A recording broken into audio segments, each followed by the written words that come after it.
At the age of 16, my son was arrested and charged as an adult with armed robbery. When he got his sentence, he had to go to the DC jail, so he didn't get any services that he would have gotten had he been charged in juvenile court, and he subsequently got sent 1,500 miles away from home to serve out his sentence. The most shocking thing for me was, okay, so just because you are charging my child as an adult doesn't mean that he's an adult. I'm still his mother. Like, I still need to know what's going on. What are you doing with him? What's going on in his case? It's like, I guess because this is what, the attorneys and the people, even the people who work at the jail and everybody involved in the system in some way, they have gotten desensitized to the fact that you're still dealing with children.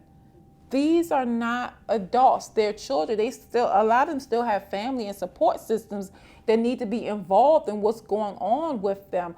To me, the greatest disadvantage for the kids is that as a parent or as a child's caretaker, you know everything about the child.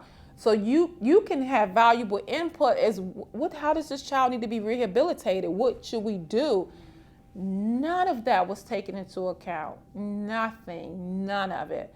No advice that I could have given. I was shut out of the process. It was very frustrating. And no matter how much you called and you complained and you screamed, nothing changed. Nothing. Unfortunately, instead of looking to the system for help, reach out, find other parent groups, advocacy groups, Campaign for Youth Justice, Free Minds. Do your own research, because that's what I had to do. I just got so flustered trying to get answers out of the people in the system. I just did my own research. Do your own research.